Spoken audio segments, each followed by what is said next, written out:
You just realized your business needed to hire someone yesterday. How can you find amazing candidates fast? Easy. Just use Indeed. Stop struggling to get your job post seen on other job sites. With Indeed sponsored jobs, your post jumps to the top of the page for your relevant candidates, so you can reach the people you want faster. According to Indeed data, sponsored jobs posted directly on Indeed have 45% more applications than non-sponsored jobs. Don't wait any longer. Speed up your hiring right now with Indeed. And listeners of this show will get a $75 sponsored job credit to get your jobs more visibility at Indeed.com/ARTS. Just go to Indeed.com/ARTS right now and support our show by saying you heard about Indeed on this podcast. Terms and conditions apply. Hiring? Indeed is all you need. You know who you are? Steeven is my name. Even Steeven. Will you say something, Steeven? Steeven Orhouse Media.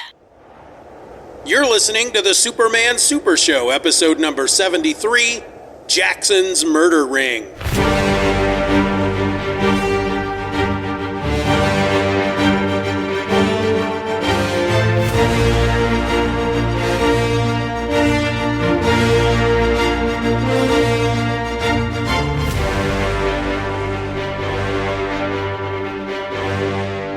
Hello and welcome to the Superman Super Show. I'm a host. My name is Ed. And 1,000 miles over there to my left is another host, Mr. Steeven Orr. Hello. Hello. Hello. And hopefully we will answer the question, who the heck is Jackson? Because that's kind of a big deal as far as the title of this story. Yeah, and without giving anything away at all, it wasn't till I got to the end of the story and was putting the show notes together, and I put that title in, Jackson's Murder Ring, that I kind of went, oh, that title has two meanings.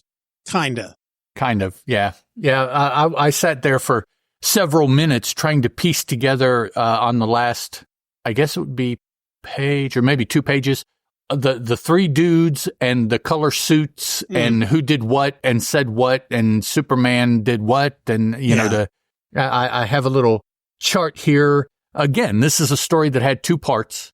And so you keep up with one part and then the other part comes in and you got to see how the parts connect. And it's like, big bulletin board with things tacked onto it and yarn, connecting the thumbtacks as you do all these. Yeah, that was. Yeah, sometimes the coloring just makes it almost impossible just to, separate the different characters. It's like, just put a hat on one of the guys, Yes, something. Or make none of them have facial hair, but one has a mustache. Or just something to make it easy to tell them apart. But they do it to some extent, but I don't think they do it as well as they could. No. So I got a little bit of banter. Okay. For our official banter segment. When the first, they got the Lord of the Rings, the Rings of Power show on Amazon Prime. Mm-hmm. And we got Amazon Prime for a couple of months back when the first season started. I think they were doing a deal, like your first 3 months for so much a month, and then it goes up to regular price after that. Right. But I watched the full season each week as the episodes were coming out, and I really enjoyed it. I really dug the show. It was really good. And I used the time to get all caught up on the Reacher show. Yes. And another good one. Jack Ryan, that show. Another good one. Yeah. So then we canceled Prime. Okay. Season 2 of Rings of Power starts up, and I tell everybody, I'm like, all right, so as soon as all of the episodes of this season of Rings of Power are up, we're going to, when it comes time to pay for one of our other streaming services, we're going to cancel that for a month, and we're going to do Prime for a month so I can get caught up. And so that's what I do. And I sit down the other day and I start watching. I decided I'm going to watch the first season over again. Okay. And I start watching the first season, and it starts out with a couple of commercials, which a lot of times they do anymore. But then 20 minutes into the show, there's an ad break. And I was like, did I pay for the service that gives you ad? Do I need to upgrade? And I'm looking all over, and from what I can tell, if you're doing Amazon Prime, you're getting ads, period. There's not an option to to go up a level to do no ads. And I've not seen that for Prime either. I just find that really weird that they wouldn't even give you the option. It's like originally that was the purpose of the streaming services, right? So you could stream the stuff. You're paying for the service. There shouldn't be ads. And then one or two of them said, you know what? Let's go ahead and do ads, but we'll offer a higher tier so you can not ad free. Yeah. And that makes sense because even cable, which you had to pay for, you got commercials. So it's not like it's a foreign concept for me, but for Amazon Prime to then go, you know what? I think we're going to do ads too, but screw all those guys who don't want ads. You're just going to have to deal with it. We're not going to give you the option to pay a higher price. Well, but just think, remember all the way back to terrestrial TV, you had the offer of cable so that there were those aspects of terrestrial TV you didn't have to deal with. Yeah. So you get cable instead. Yeah. Well, you got cable. So then to avoid those things cable is doing, you get satellite. Well, now to avoid those things that terrestrial and cable and satellite are doing, you get streaming. And now streaming it just follows. Yeah. They say that they won't, they get people to subscribe, and then either they lied to begin with, or they find out that their business model doesn't work without that. So then they do that also. Yep. And it just, that is something, when we first started playing with streaming, I noticed every time, here, do this because it's not like that, but then eventually, it gets to be just like that. Yeah. And so. Well, I distinctly remember back in the day watching MTV, and one of their news stories came on, and they were talking about the advent of the compact disc. Mm-hmm. Okay. And they were showing, you can now get these in stores, and they came in the long cardboard packages with the CD up on top, and then the rest was just air for some reason. And they specifically said in that news story that the record companies have announced that, they're converting all their artists over to CDs, and this is the price point that they will be for now. And after a couple of years, the price will go down once CD becomes the norm. You're paying for the new technology, but eventually it won't be the new, and the prices will come down. And while CD players, the prices did go down, CDs never. They may not have gone up with inflation, maybe, but they never went down in price. No. You, as an early adopter, you never got the benefit of the reduced price eventually. Yeah.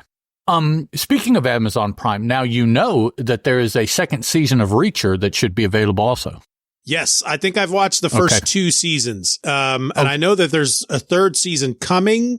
Yes. And it's been renewed for a fourth season. Exactly. So there's 2 Rings of Power, 2 Reacher. Now, Jack Ryan has multiple seasons, but they've all dropped and it's gone. They're not going back to that. Yeah. So, that last scene in the last episode of the last season of Reacher is one of the best scenes of TV that I have seen in a very long time, where he goes and confronts the senator. Yes. In the Senate hearing, because the senator was behind, and it's like, I know that you were behind it and you know that you were behind it, but of course I can't prove it. Yeah. But I'm letting you know that I know. Yeah. Yeah, that was good stuff. It was. I mean, he just, his balls were huge, and he supported it. It's like, yep. That's what I always liked about Jack Reacher. And because I'm sure Tom Clancy was a conservative, just based on his subject that he wrote about, and blah, blah, blah. But I always felt that Jack Reacher was kind of nonpartisan. He never took a side, Democrat or Republican or anything like that. Conservative, his side liberal. Was right. Exactly. That was his line. And wrong was his line. That's what I always liked about books. That was fun. Comes across on the show as well. So, yep. Now, the movie, that's got, Tom Cruise in it. The Reacher movie? Yeah, the Reacher movie. The author of those novels is on record as saying, no, that's not Reacher. Reacher is, 8 foot tall and 4 foot wide and goes about 400 pounds. That's Reacher. But what's funny about that is when the movie was doing its first rounds of publicity, he was saying something completely different. Yeah, he was. See, he had to support it. Well, because he got money off of that. Right. So, yeah. At that point, he was saying, well, I know that Jack Reacher's like 6'2", 250 pounds, and Tom Cruise isn't physically the same size as Reacher. But Reacher he's like a force of nature, and Tom Cruise can really emulate being a force of nature. And it's like, all right, okay. And I don't necessarily disagree with that. Yeah. That character, the way it's portrayed, benefits by being portrayed by a smaller man in a different way than it benefits by being portrayed by a big giant of a man like it is on the TV series. So depending on how it's played, both ways can work for different reasons. Yeah. So that's okay. I like the series better than the movies, but I do too. That's just me. I do too. I mean, the fact of the matter is his size is part of the story. I mean, it's not something that they just happen to mention in the first book, that he's just a big dude. It comes up all the time. Yeah. Yeah. So, because he is. Everywhere he goes, he's a big, imposing dude. Yeah. All right. Ready to carry on, my wayward son? Let's do this. Alrighty, folks, today we're looking at Jackson's Murder Ring, which is the fourth and final Superman story in Superman number 9. And I say it that way because I haven't actually looked at the book to see if there's anything else in there. I don't think there is, but just in case, I'll leave that in there. This is written for us by Jerry Siegel with art by Paul Cassidy. And to catch you up, here's what happened. Investigating the death of Morton Carling brings Lois and Clark to the offices of Nelson and Lassiter attorneys. They're informed that Carling received death threats and was possibly killed by one of his 40 heirs. Clark and Lois question the heirs, but while doing so, Clark is kidnapped by some thugs. He's thrown from a car during a chase between the thugs and police, but he gets the telephone number of the crook's boss. Visiting the Jackson Jewel Company where the call originated, Superman spots Jackson selling worthless jewels for large sums of money. Lois, also investigating, is caught by Jackson, forcing Superman to make a rescue. Lois recovers evidence that the Jewel Company is a front for a murder ring. Superman follows Jackson back to Nelson and Lassiter, who were responsible for Carling's death. The crooks turn on each other, but Superman rounds them all up, turning them over to the police. Now, I do want to add here, visiting the Jackson Jewel Company where the call originated, that's not where the call originated, that's where the call went. Yep. So, doesn't sound like a big difference, but as far as how Superman found out, it makes all the difference which way the call went. So, yeah, I thought the way he memorized the phone number, I thought that was kind of interesting. Very, very clever. It's been a long time since I've heard or dealt with a dial rotary phone. I don't necessarily know that I remember that it clicked the number of times for the number. Maybe it does. I thought it just almost like buzzed. You let it go bzzzt, bzzzt, and I didn't know that there was definitive clicks. The rotary phones they had in 1940. Maybe they were connected to the actual digit and it did something. Yeah, I don't know, but still clever nonetheless. Okay, so looking at the story, we have the splash page here, or splash panel, takes up about a third of the first page. Superman in a tussle here with about 5 different guys in an office, and he's just darting in, from off panel, kind of taking the men on, which is quasi a scene that happens, but taken by itself, it looks like he's just like leaped into a random office to beat up office workers. Yeah, but I think this scene actually has 3 people, right? I think, because the dude with the cup. I think there were just 3 when the closest scene to this actually happens. Yeah. Okay, so we start out very morbidly, I thought. Brutal. This was probably as morbid as a Superman story has, definitely has started, maybe even has gotten since we've been reading them. Yeah, it's dark. But Lois and Clark are walking, does it say they're going somewhere? They're just walking near Metropolis Towers. I don't know. They're walking downtown by an apartment building, and they see Clark sees and directs Lois's attention to someone falling. So Clark, runs away from the others or up towards the building or something. He separates himself a little bit, and as he does, he's looking at the dude falling, trying to figure out how as Superman he can do something and not give away Clark Kent's Superman. In doing that, he realizes via his telescopic vision that actually this isn't a dude falling. It's a dead body falling. So the dude's already dead. Well, goodness, that makes the decision up for Clark because he decides, nah, I'll just let him hit anyways. So he runs over to Lois and kind of, cowers her so she's not exposed to this big sack of meat hitting the concrete from, what do we see? 1, 2, 3, 4, 5, 6, 7. Or actually, he tells us, doesn't he? What floor it is? Does he say the 10th floor? 20th floor. The legal firm of Nelson and Lassiter. So if that's where this dude fell from, he fell approximately 200 feet at 63 feet per second squared. I remember that from my college days, which for those of you that don't understand mathematically what that means, for every 63 feet he falls, his speed, or the speed of an object in Earth's gravity, for every 63 feet it falls, its speed doubles. So in 200 feet, his speed has trebled at one point. So that's how fast, and that's anything falling in Earth's gravity. And so, yeah, he did the wet bag of cement on the street there, and that supposedly is like the sound of what a body makes if it hit. Now, in movies and TVs, you don't see that very often. You see them fall on a car or fall on something. But yeah, it's been described as sounding like a wet sack of concrete when it hits a surface like the street. Every once in a while, you'll catch a TV show or a movie where they have them actually hit the sidewalk.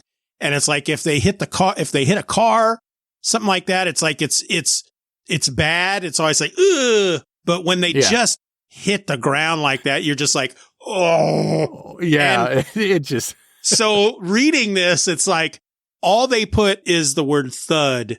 But that's, I heard in my mind, when I read thud, I heard the sound of a wet sack of cement hitting the ground. Absolutely, yeah, because you knew what it was making that sound. So it's squelching. It's like, here, let me substitute my sound for that one. It was just dark. Yep. As soon as I got to that point, because I'm like right there, like, oh, what's he gonna do? What's he gonna do? He's got to save this guy. How is he gonna save this guy? That's what I'm focused on. And the moment he goes, oh, he's already dead, I was like, oh shit, he's just going to let him drop. He's going to it's like, oh no. Yep. It's a whole range of emotions that I went through just from those two panels. Yep. Which I can only assume is what they wanted you to. Yeah. Yeah. Because the way it's set up and the way it's written and so they're hanging out here. Or are they outside? Yeah, they're still outside. The police get there and our favorite officer, Sergeant Casey, is one of the responding police officers. Wearing yellow hats. It's an odd coloring choice. So they check out the body. Casey checks out the body, and he says he's got a card. The dude's name is Morton Carling, but he has a Nelson and Lassiter card on him. And oddly enough, the main offices of Nelson and Lassiter are in this very building. They do a little investigating, find out on the 20th floor. So we have a dead body. He has a card on him from this office. In the same building, Lois and Clark decide to go up to that office and start asking questions there. Sounds reasonable to me so far. So they go up and they talk to Mr. Lassiter, one of the namesakes of the firm. And he's like, no, I know of Mr. Carling, but I didn't do anything with him. Ask my partner, Nelson. He handled Mr. Carling's affairs. So, okay. So the pass off there to the other named partner. And, you kind of see him think a moment. He says, well, perhaps you're right. During the last months, Carling continually complained that he was receiving death threats over the phone and from strangers who passed him on the crowded street. We complained to Sergeant Casey, but the sergeant, after investigating, decided our client had an overactive imagination. And then the other partner, Lassiter, comes in and says, he warned us to protect our client from suicide. He, I would imagine, is Sergeant Casey. Yeah. But today, he unexpectedly leapt through the window. So now we know that he was at their offices and he jumped out their window, right? So a little bit more of a connection. whether you believe what the men are saying or not, whatever. That's what the rest of the story is for. But as far as Lois and Clark, they have some firm connections now. They can continue. Probably the best connections in an investigation that they have had in a very long time as far as connecting dots. They run out of dots after talking to the two men, but at least they were able to connect some, and they have a place to continue to investigate and research from this firm.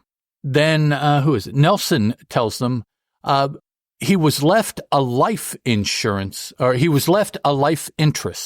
in an estate of $20 million. So Carling got an inheritance of $20 million. Well, obviously, that's why he jumped out a window, because he had $20 million. Yeah. No, that's like, well, okay.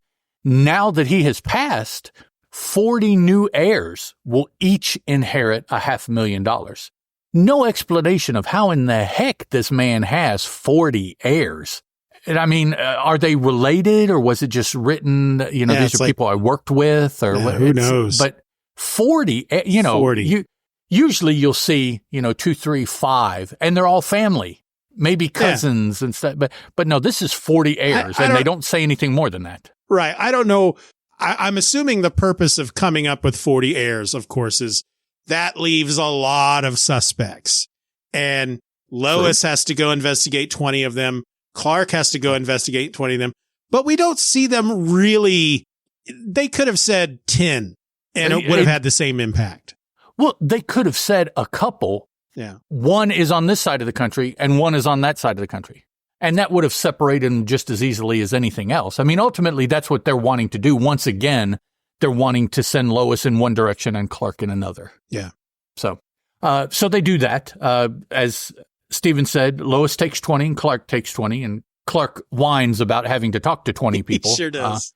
Lois doesn't seem to bat an eye, but Clark's like, really, 20? In his best Jerry Lewis impression there. So we follow first Clark. He goes out, door slammed in his face, basically door slammed in his face. Well, when he gets done, he now realizes, I guess because he has time to not focus on what he's doing or what's next, but just to relax a little bit. He realizes that he is being tailed in a car as he's driving, I don't know, back to the paper, I guess, or maybe to try to pick up Lois or something like that. Who knows? But he's driving away from the last of the 20 people, 20 heirs that he talked to. And he gets run off the road by the car that's following him, smashing into a pole. And he uses that accident to feign being unconscious. So the men who are following him grab him unconscious, so they think, toss him in their car, and take off to their headquarters with this news hound interloper that's been talking to people that are related to the $20 million that obviously these two men have a hand in, they want, somehow they're connected. And real quick, they make a point to point out that Clark is heavy. This guy is heavy. And so that makes me wonder, because every once in a while, not every time, and we don't see them do it in this issue, but when somebody like punches Clark in the chin, every once in a while they'll be like, man, it was like hitting a brick wall. And that combined with, bullets bounce off of him, knives break and blah, blah, blah. Is he just super dense? That's why he's heavy. And that's why he's unbreakable. He's invulnerable. Yep. Which now quickly, of course, being invulnerable has absolutely nothing to do with having super strength. They're two different powers. Right. A lot of people think, well, if he can lift an elephant, he's invulnerable. It's like, no, you can still shoot him. Yeah. He can just lift an elephant. It's, they're two different things. Arnold Schwarzenegger's a strong dude, but I could stab him with a knife. Yeah, right. He still has the same pitfalls that us regular humans do. He can just do the things we do while he's holding a car. Yeah. It's the difference. Or could once upon a time. I don't imagine he could do that now, but.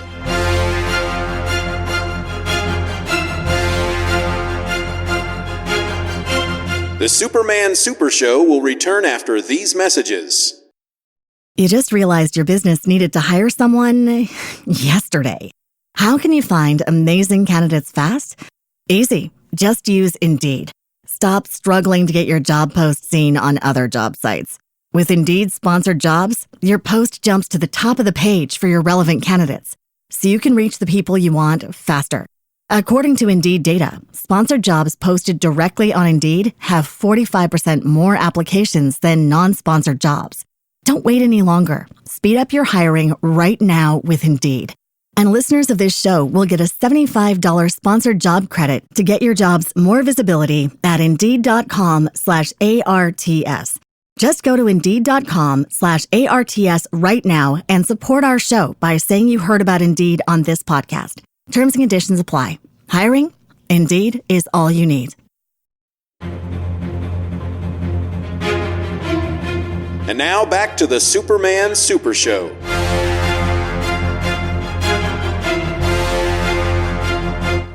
Okay, so the two bad guys, the two thugs, I guess, get Clark into their headquarters, and a third thug who maybe, no, not yet. This is just a nameless dude. We haven't gotten into any of the named people yet. Yeah. Another bad guy who's a little bit higher up than the two, but not as high as the dude's in charge. He's middle management in the thuggery operation here. He wakes Clark up by smacking him in the head. He pulls him by the head of his hair, pulls his head back, and smacks him with the other hand. Which is funny. Clark was never unconscious to begin with, so he's playing this whole time. The smack does not knock his glasses off either, so it wasn't a very good smack. I don't think. More like a tap. Yeah. And so here Clark says, well, I know somebody murdered Carling, and I bet it was you guys. And so that's like the dude that woke him up says, well, that is probably the last thing you really wanted to say to us. Yep. So Clark was right. Obviously he was testing some waters, and yeah, these guys have something to do with it. We don't know for sure yet. They don't really let us know anything until later in the story. But this is obviously that they know something at the very least. Yeah. They know something that they don't want Clark to find out and tell anybody else is what I was getting from the story. So, this dude that was beating up on Clark dials his boss. Turns out the boss is at the Jackson Jewelry Company, so that would probably make him Mr. Jackson that he's talking to. Now, this is something that I brought up at the top of the episode. Clark listens to this rotary phone and memorizes the clicks for the number that is being called, and then at a later point matches that phone number up with where it went and finds out that the Jackson Jewelry Company was the destination of this call. So he, using his Superman powers, connects a couple more dots there. So talking to Mr. Jackson, he tells the thugs who have Clark to get rid of him. He probably knows too much, and even if he doesn't know too much, who cares? Get rid of him. So that way we don't have to worry about him. So once again, they dump him in a car, and they're zooming around town, and they blow a stoplight. This is I'm glad this doesn't happen today. They blow a stoplight, and soon after, or at the time that they run the stoplight, they're seen by a couple police in a patrol car. One of them is, once again, our Sergeant Casey. Okay, now he is starting to get around quite a bit. Yeah. Sergeant Casey is. So Sergeant Casey and another patrolman we'll just say they see this car blow through the stoplight, and they take off in pursuit. Well, they're trying to flag down, I guess, with sirens and whatnot. Maybe even they have a speaker, that they're telling them to pull over. The car with the thugs and Clark are not going to pull over because they have kidnapped Clark. They're wanting to kill him somewhere. And the very last thing they want to do is stop for the police and answer questions about what they're doing, because heaven forbid they have to lie. So anyways, they won't stop. So in not stopping, it is then warranted for Sergeant Casey to unholster his gun and first fire a warning shot. I'm not exactly sure how that works, but then he shoots a couple more times through the back windshield of the car they're pursuing. Now, I don't know if those were the warning shots or not. If they are, that's a hell of a warning. I mean, I'm sorry. That's like, dude. So, I'm glad, I have blown a stop sign or two in my time. One time I was pulled over after doing it. I'm glad that that's not why I was pulled over, is because dude was taking shots at me. I thought that's kind of extreme, but maybe that's just me. I don't know. And Clark's reaction to the pair of bullets coming in through that back window is funny. Help! Bullets! Bullets. It just, because he's acting. And so that's what makes it even funnier. And the thug, who's just been pissed off at Clark this whole time because Clark won't shut his mouth. He doesn't even care about the bullets. He just would just shut your yap. That's all he cares about, is Clark is continuing to go on. Yeah. And actually, these bullets look like they should have gotten the thug. Yeah. From where he's sitting and everything. Yeah. So, all of their efforts, including taking shots at the car is not pulling over. So Casey puts in a call for some assistance.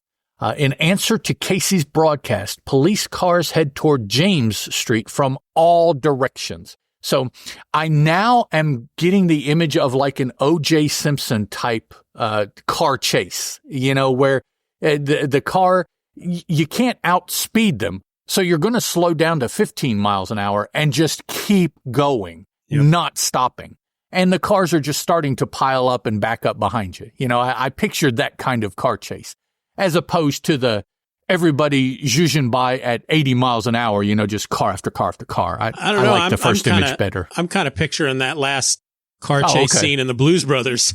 Oh, yeah. Okay. There we go. And is it, I think I mentioned last week, not in the last episode, that I'm a bit colorblind. Is it me, or are a lot of these cars pink?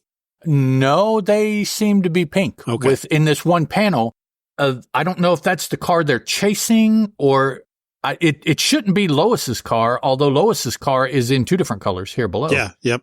This red car, I don't know who the red car there at the top of the panel is. I don't, because it's red, whereas all the other cars are whatever color you want to say. To me, they look pink. So obviously that one was made to be different, but I don't know why. Their car, maybe it's their car. Their car is kind of a brownish. Yeah. So if in 4-color you miscolored it, I guess it could be red. Yeah. So then we find out that Lois, she has finished her 20 attempted interviews, and it doesn't really say, but I kind of suspect that her interviews turned out the same as Clark's did. She probably didn't get anywhere because there's nowhere to get, really. She is listening on her shortwave. I didn't know this is the way shortwave works, but I think of shortwave as amateur radio now. And police two-way communication is not going to come over typically, I don't think, amateur wavelengths. Maybe back then. Yeah. So she turns on to see if anything is going on, and she catches Casey asking for help, and then the updates from the different patrol cars, I'm sure, as they're getting involved. So she's like, oh, James Street, that's only a block away. Maybe I can write an eyewitness account. She thinks something else is going on, and she's just in the right place at the right time to check into it. Well, she turns onto James Street, not into, but onto, just in time to get caught in the line of fire. So she makes the convoy. Ain't she a beautiful sight? In between the Sergeant Casey's pursuing car, which I guess should be the lead pursuit, and the car that Clark Kent is in, she gets in between them.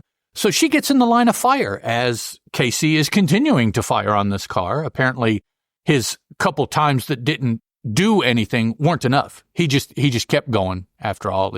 At some point, it's going to work. If I just fire enough, it'll, And that makes me think of the scene from Raising Arizona, where they're chasing high and just blam, blam, blam, blam. Yeah. So Casey tells him, even though he is the one shooting, he says, lower your guns. It's the Daily Planet hoodoo. Lois Lane in the way. The Daily Planet hoodoo. I don't understand why she's a hoodoo, but and the other officer here in the car says, leave it up to her to turn up and mess things. And actually, there's a third guy in this patrol car. When we first saw him, there were just two. Yeah. So now, not only have other cars joined the chase, but a man has joined in their car to help out. So we're zipping on down, and the bad guys decide that they can't get away. So what they need to do is they need to ditch the evidence. So they throw Clark out the car. Lois is the next car up. So now she has to avoid hitting Clark, and she swerves in such a way that it takes out Sergeant Casey in the first police pursuit car. And I would imagine the entire pursuit, they just stack up like we always see, going over the embankments and crossing other lanes and jumping through billboards and all that kind of stuff. That's a Smokey and the Bandit reference. As they all stop because she has blocked the road. She hops out of the car, checks and sees that Clark is okay. Casey jumps out of the car. All three of them have a 3-panel little beefy back and forth kind of sniping at each other here. Ultimately, the Lois pulls the lead card, and she says, I should be pissed because Clark didn't thank me. He never does anything, never appreciates anything that I do from it. And instead, he just complains. She says, you're both just so lucky I'm a lady, I guess, meaning, or I would give you a piece of my mind or tell you what I'm really thinking. Or she'd start throwing hands. There you go. So that scene is over. Lois and Clark head back to the Daily Planet, start making some phone calls, to try to get some more information. Well, Clark, when he was captured, of course, now he has those numbers in his head. So he makes a quick call to figure out where the number went. As he's figuring it out, getting the information, Lois picks up on another line and overhears the conversation. So he is told, and she overhears, that the phone number is to the Jackson Jewelry Company, that the dude called when they had Clark tied up for instructions as to what to do. So Clark changes into Superman and takes off, but before, as Superman, he can get to the jewelry company, Lois has already left and gets to the jewelry company before him. I'm not sure how that works. She sees Mr. Nelson of Nelson and Lassiter going into Mr. Jackson of Jackson's Jewelry Company, his main office. So she wants to get an inroad. She plays to being a friend of the secretary and starts trying to get information from some of the custodial staff about the secretary at so-and-so's office. So we have a panel there. Superman arrives up on the roof. He's checking with his microscopic vision down through however many floors, and he sees, what would it be? He sees Nelson selling a large diamond to Jackson, who pays $50,000 for it. Well, Superman can tell that the diamond is not real. Does he say it's glass or it's fake? He says it's glass. So, as you know, interestingly enough, we don't know that there's any connection between these two, the Nelson Lassiter or the Jackson Jewelry, but we do know that Jackson is directly involved because his connection to the dudes that kidnapped Clark. So now we have Jackson buying bogus jewelry from Nelson and Lassiter. So there's an interesting connection so far. Jackson notices outside someone is snooping in his window. So here we have one can only assume a Superman hanging from the window. Yeah. We only see his shadow. Actually, the window is not apparently a window that you can see through. It's opaque rather than see through because he just sees the shadow of Superman. Takes a couple shots at him, runs over to the window to check for the body, I guess. I don't know. He's already been involved in one dude perhaps falling to his death, perhaps. So he goes to the window and nope, instead of falling, if he did hit the dude managed to climb up. So Jackson goes out into the hallway and goes up to the roof of the building and is waiting for Superman because he is still Superman as he climbs up. So he climbs up, fakes being injured. Jackson maybe takes another shot at him, can't really tell. Well, no, here he does in the next panel. Takes another shot at Superman, supposedly killing Superman because Superman tries to get him to stop, but then fakes being shot and injured and falls off of the building. He falls unto a bumble. Oh, there's another reference. What is that? Santa Claus is Coming to Town? Is that the name of that?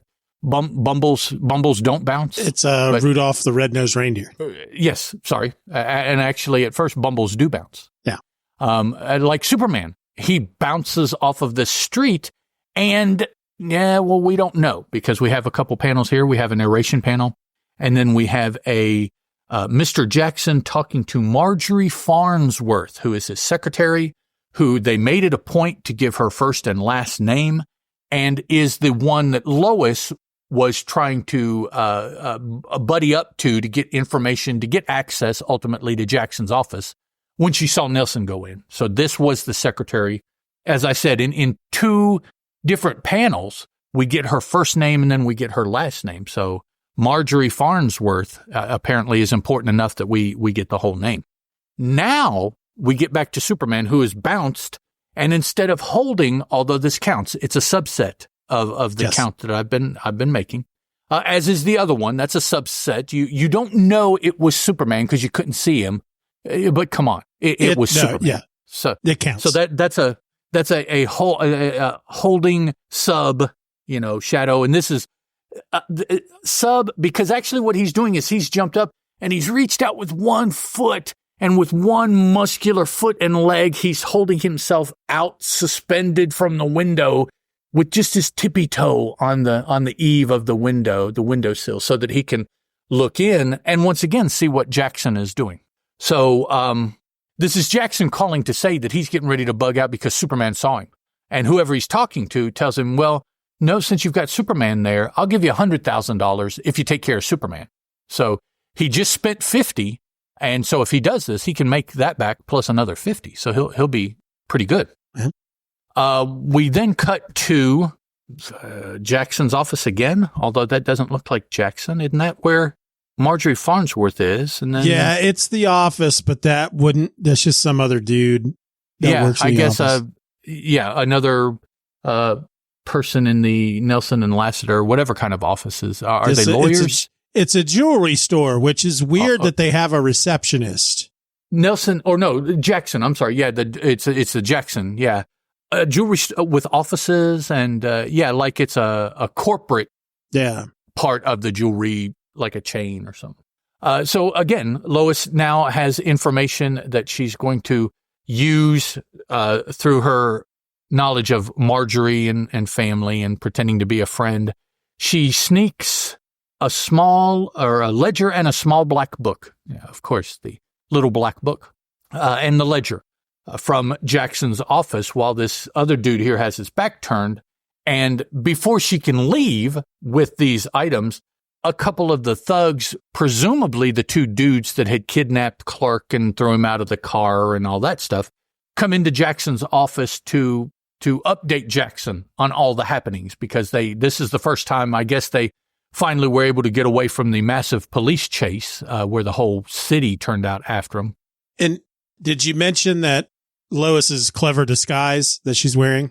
Oh, she's wearing a pair of glasses. And I mean, why not? Because it worked. It continues to work for Clark.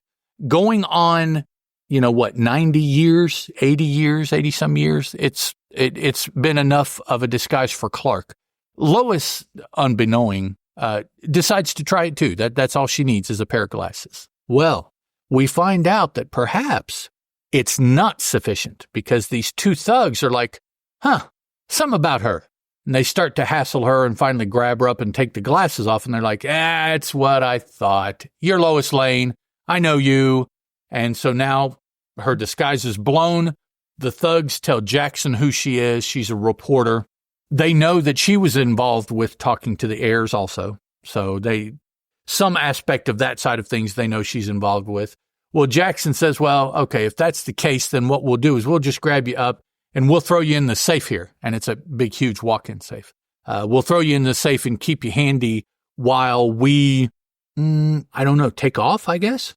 I don't think they really say. They capture her and decide the best thing to do is to throw her in the safe. To keep her quiet, I guess. Maybe they know if she stays in the safe long enough, she'll die because there's an air problem. So maybe they're trying to kill her. I don't know, but they just put her in there to hold her. And as soon as they do, Superman comes in the window. Now, unfortunately, we don't know that he's been waiting there, or is he still? I guess he's still out there from when he was standing on the sill. So he saw all this. He saw Lois come in.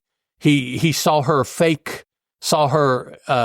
disguise be broken by the guy, saw her get thrown in the safe, and then finally steps in to decide to do something.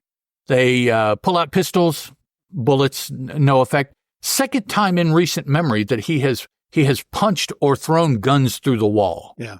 He actually says that. He hurls, or the narrator tells us, he hurls them clear through the wall. I think it was the second story in the issue when, with the other swamp story, throws them through that shack because they're like. Through the shack, yeah. They don't believe he's who he says he is until he throws the guns through the wall. Then they're like, whoa. So he disarms them. Jackson, now he has a better gun because his gun shoots corrosive bullets. So that'll make the difference. He fires. They make it a point of showing that it bounces off of Superman and hits the safe. Now, I don't know if it's not necessary to weaken the safe for Superman to do anything to it. Did this bullet perhaps go through and maybe it threatened Lois is why they showed that? Because it was able to go completely through the safe being corrosive? Yeah, it says it penetrates the thick steel door and he's like, Lois, within the safe, perhaps she's injured. Yeah, so Superman runs over, rips the door off the safe, pulls Lois out, throws the bad guys in, and jams the safe door back up there. Would have been cool if he'd used some heat vision to kind of weld the door, but he doesn't do that yet, so that's not happening. Rescued Lois, Superman leaps, and actually they show him leaping out of a window to a nearby building where he sets her down. The building that they're on is the police prosecutor's office. So it apparently is right across the street from Jackson's jewelry company. Not that necessarily makes any difference, but there we go. That's what we're shown. Superman flies off. Lois is going to go down and I guess file a report about what she knows.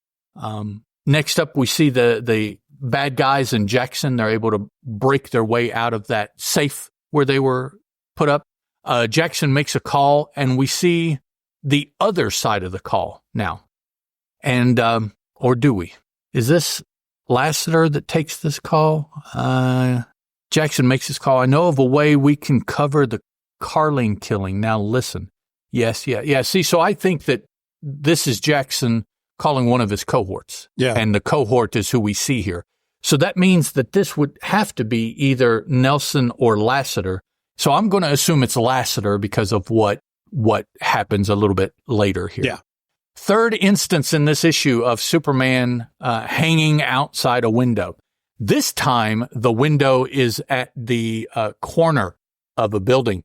And so what Superman has done is he's flown and he's clasped onto the corner of the building like you would a pole if you were climbing a pole or a tree or something like that. So he's holding on, peering in the window, listening as he's at Metropolis Tower. So he is listening to the phone call here between Jackson and Lassiter, which this would be Lassiter's office because that's where the, what do they call it? Metropolis Tower. That's where all of this started. So this is Lassiter's office, which reinforces that this is Lassiter taking a call from Jackson, which overall, I agree with those people that are saying, well, what difference does it make necessarily who is doing what?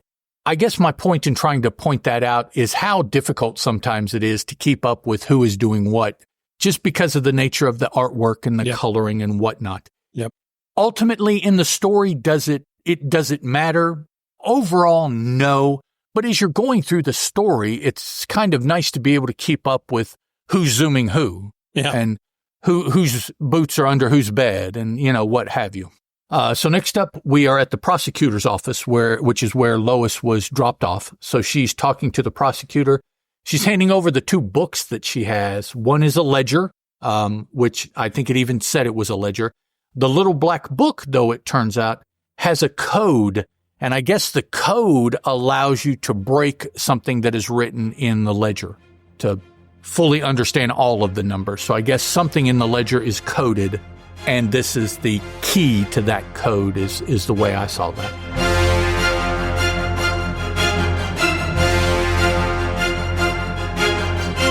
The Superman Super Show will return after these messages. And now back to the Superman Super Show.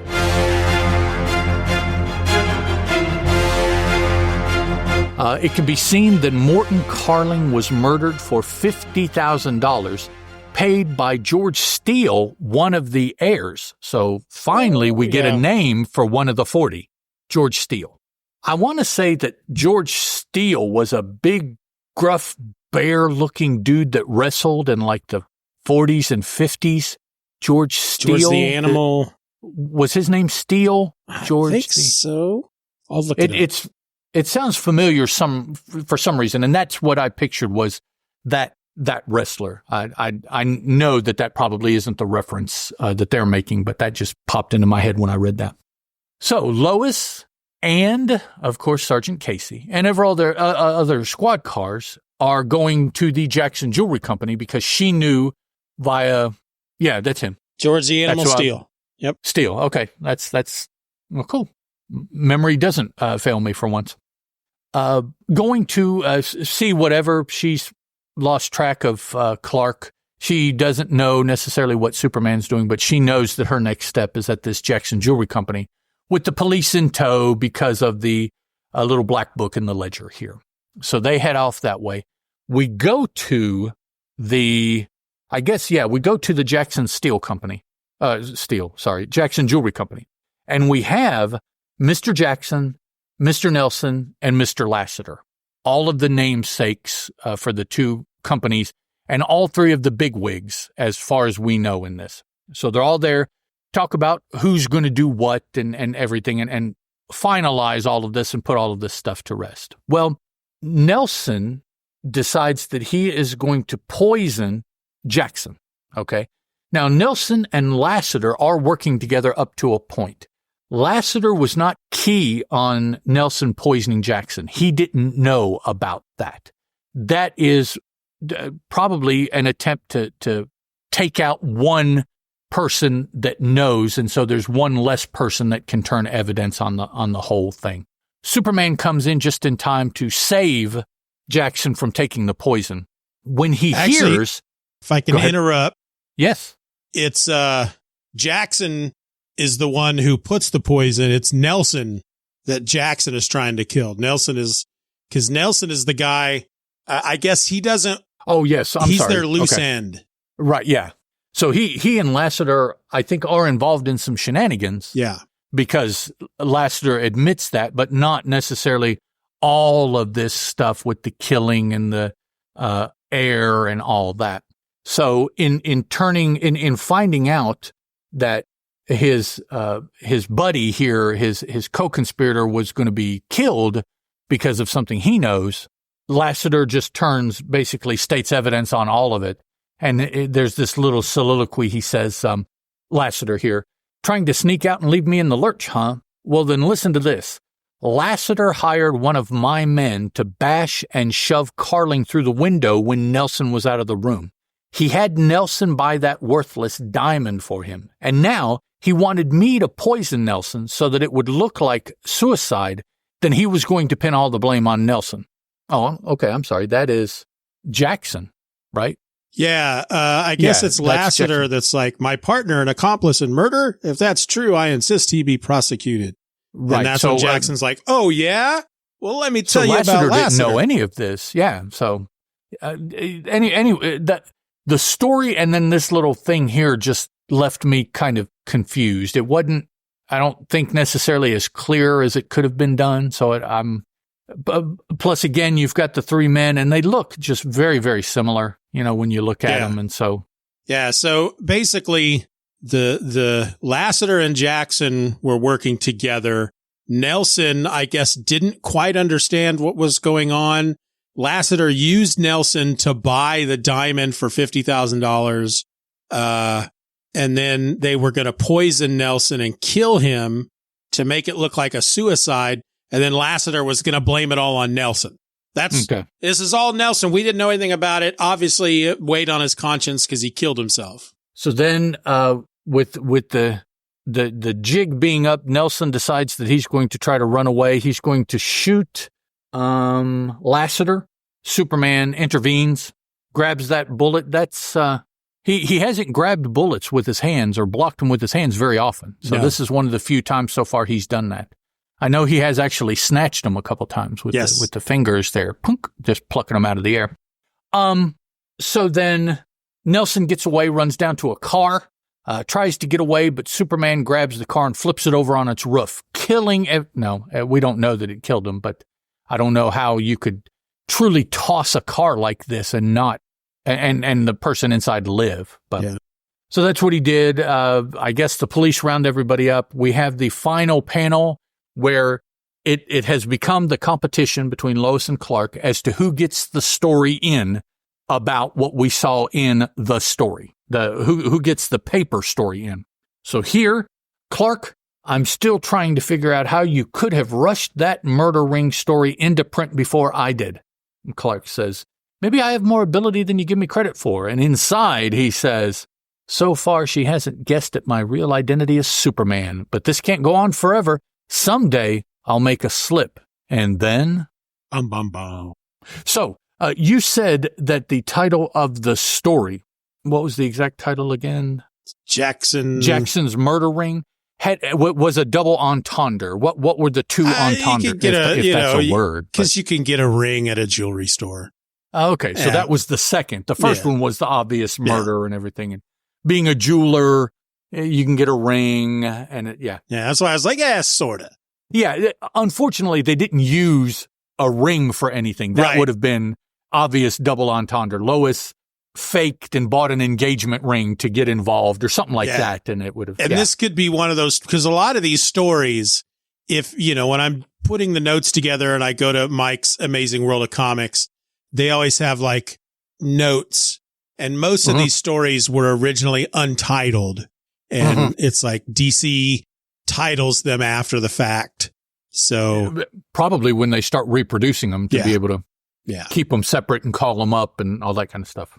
So had they come up with the idea back then to calling the story Jackson's Murder Ring, maybe they would have included an actual ring to be part of the murder weapon thing. To double entendre it, to make it that much funnier.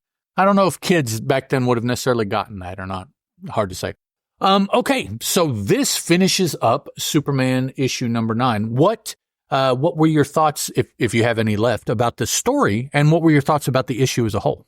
The story I really enjoyed. A lot of stuff going on.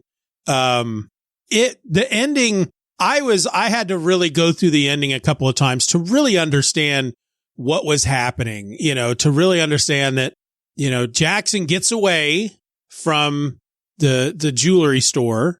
He calls up, hey, I got away. I gave Superman the slip.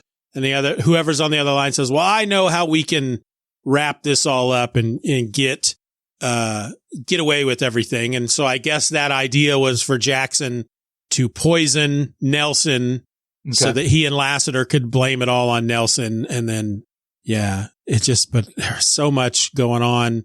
And again, the art, because when we go back to Lois going into Jackson's jewelry store, we were really confused about the guy that's in there. Is that Jackson? Because the guy's bald on top, and Jackson has a mustache, but Jackson's ledger and his little black book are just there on the counter. So unless Jackson just leaves that shit all over the place and, without worrying that anybody would look at it, that's got to be Jackson. But it's not the same color suit. I don't know. Yeah. Cassidy's got to do a bit better. Maybe some of our art concerns, if you want to use that word, maybe they would be relieved if we were able to actually look at physical copies of the book, not microfiche copies, because that even messes up the color and things like that. Maybe in the actual book, if we had it physically and were able to look through, maybe the artwork would be a little bit more clear, particularly as far as coloring goes. I do not like the recolored reproductions of these Golden Age stories in these books. No. I don't like this method that they use at all. I wish they wouldn't, but I guess it must be money, because whatever method they use seems to be what they do over and over. DC, in just about any of these Golden Age compendiums that they put out. I've looked at Batman, I've looked at Wonder Woman and Superman, and it's this oversaturated, the coloring is just bad. Yeah. Fortunately, this is not how the coloring looked then, or I I don't like the color. Yeah, I mean, just the fact that Lois's car changes color a couple of times. I think Casey's car, the police car, changes color a couple of times. It's just, yeah. Now, I will say, of course, there are coloring errors. There's even coloring errors that pop up now in modern comic books. Stuff like that is going to happen. But I can't help but think that some amount is the transfer of whatever original they're using to making these reproductions that's okay. As far as this story, I did enjoy this quite a bit too. This one and the previous story, very, very complex. A little difficult. I found this one a little bit more difficult to follow than the previous story. So the final story in the book was the most trying mentally on me. And so, if I wasn't already tired from reading, 4 Golden Age stories in a Superman, the last one was a little tough to follow. And okay. What were your thoughts on this issue of Superman? It was an excellent issue. Most of these issues of Superman, there's usually at least one of the stories that I haven't really cared for that I can recall. Mm-hmm. It's been a year since we come back to do these, but I feel like my memory is that every one of these Superman issues, there's been at least one story that has just been kind of but I really enjoyed all 4 of these. Third one, my favorite of the 4. But good issue.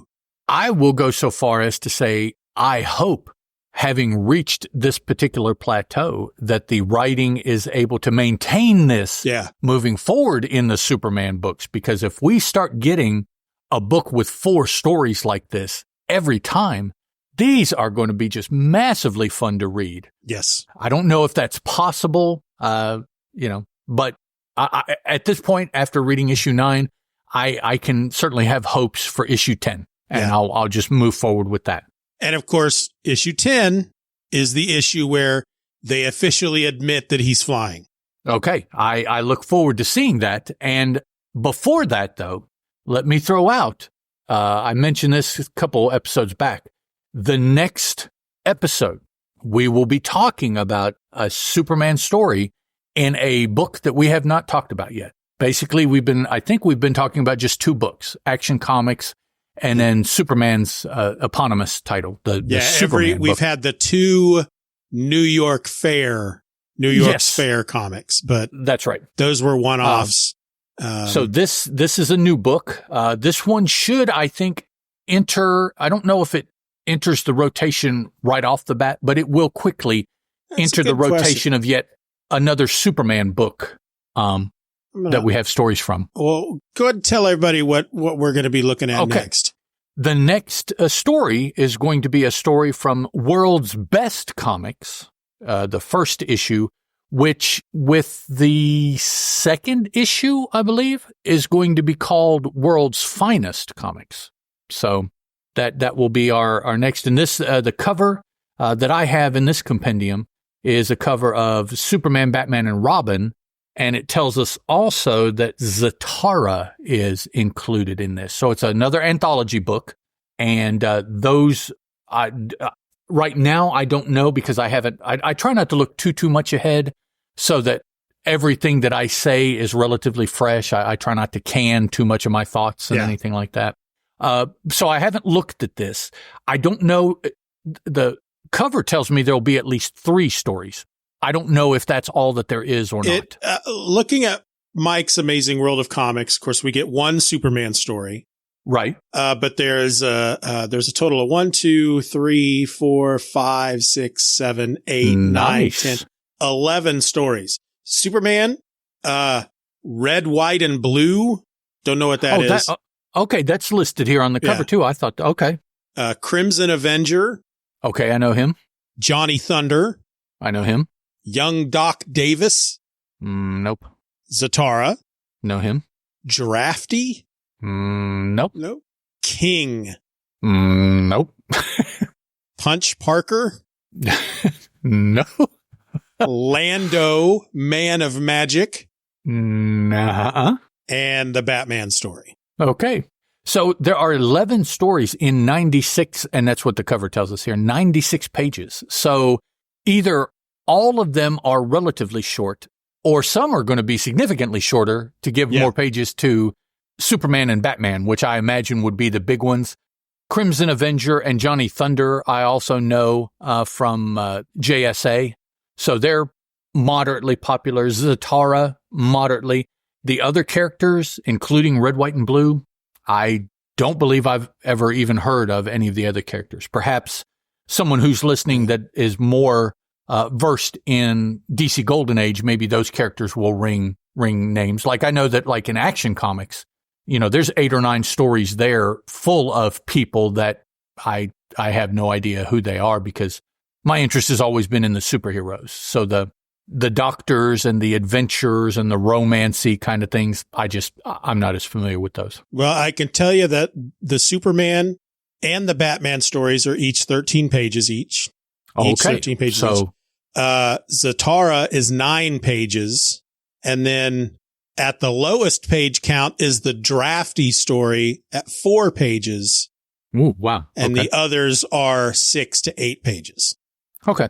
So the 2 big namesakes do have more pages, which you would expect, but okay. Well, cool. So that is just one of the stories that we'll talk about next video recording. Yeah. So, and then when we just, as far as the frequency of this book, when we get to issue number 2, Mike's Amazing World of Comics has it listed as a quarterly book. So like Superman is quarterly. So right. So it will drop into our rotation. Hard to say how frequently the stories will come out of this. We'd have to look at the index of this book. Looks like we have all the same characters in the second issue too. Superman, Red, White, and Blue, Crimson Avenger, Johnny Thunder, Young Doc Davis, Zatara, Drafty, King. I don't know. Yeah. So that cool. I'll hold any other thoughts until we talk about this book. But that's cool. So we're starting to expand our Superman universe into, some of the books that we know and are familiar with now as we sit here that we know Superman has been in. We're starting to see them come up. So that's cool. Yeah. Yeah, looking forward to it. I paged through the story just to see if it was going to be 13 pages like the others. Mm-hmm. I didn't really pay attention to what was going on. I have no idea. I don't know. I couldn't even tell you just who I think the artist might be. And I closed that page down. So I couldn't tell you who it's going to be. So yeah, I'm looking forward to jumping into it brand new and keep up with that Superman goodness. And I would like to think if they're going to start a whole new title that's going to feature a Superman story, that first issue should have a pretty good story in it. I would like to think. It should, but yeah, we'll have to see. Let's see, where are we at in the omnibus here? Are we 157 pages out of how many pages are in this bag? 376. Yeah, so we're getting close to about halfway through volume 3. Yeah. So that's cool. And it's weird to see the cover of this World's Best and see that big smile on Batman's face. Well, but he smiles a lot in the Golden Age. Does he? Yeah, he's not gotten grim and gritty yet. I mean, you fight crime for 90 years and the Joker gets out of prison every 2 months and see how much you smile. I need to start reading those Golden Age Batmans because I've read, of course, Detective 27. I mean, that's kind of one of those that you have to read. And I know that Bruce Wayne spends a lot of time in that story being all like, ho hum, I'm a bored rich kid, Yes. Batman and Robin do not have the kind of capabilities to rely on like Superman does. Yeah. So writing just another schmo, except in an outfit who's kind of brainy, it gives those Golden Age Batman stories a whole different kind of feel than what the Golden Age Superman stories do. I had to start reading them. But they're every bit as much fun. Yeah. Batman, you have the gimmicks. You have that funky car that he drives. You have the funky boat and the funky plane and so they're a lot of fun. I started reading the Golden Age omnibus for Batman, the first one. I don't know if I ever got out of the first one before my mind just drifted and I went on to other things, but that was a lot of fun. And I'm pretty sure I have those. I know that there was a time where, let me look on if Superman is on Hoopla, I'm sure Batman is. Probably Wonder Woman is also. Yeah, I can't do Hoopla anymore, but I know that. I'm sorry. Yeah, you told me that. Didn't mean to rub it in. Yeah, I've got volumes 1, 2, 3, and 4 of Batman and the Golden Age. They, every once in a while they have really good sales on Comixology, and I grab up a bunch of stuff that get them that way. I haven't read yet, but my butt hurts. Sorry.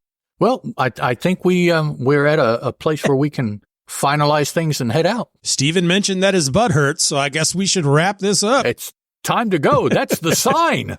It's like when not one of these or one of these, but my butt hurts. Steven's rubbing at his butt. Yep. The donut cushion is not working as well as it did when we first started. That's how I play you off. Yeah. I don't know, Ed. My butt hurts. Okay. We don't want to talk about that. It's okay. I'm sorry. It's a very highly creative code word. My butt hurts. Okay, let's wrap it up. All right, then. That's it for us, guys. Which actually, do you have anything else to add? I felt like I did, but I don't think I do. Good story, great issue. Looking forward to just keeping on. I think our stop and start for the show happened at a pretty good place, because since we have resumed, the stories have been very entertaining compared to what they were in season 1 or whatever you want to call the Hinter years. It's definitely been very enjoyable coming back into these Golden Age Superman stories. Yep. All right, folks, and all of you that may be listening on YouTube and nobody commented, we want to thank you for listening. So until next week, I am Ed, that is Steven, and this was the Superman Super Show. Bye. Ciao.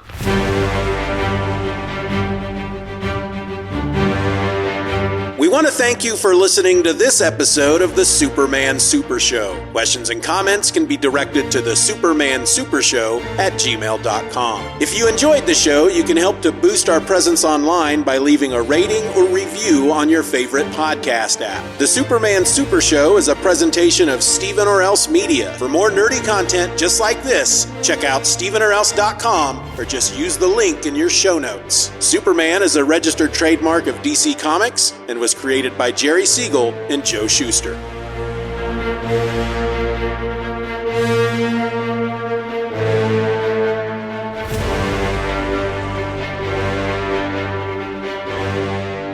Superman is a copyrighted feature appearing in Action Comics magazine. Superman's bad. I mean, he was bad. You just realized your business needed to hire someone yesterday.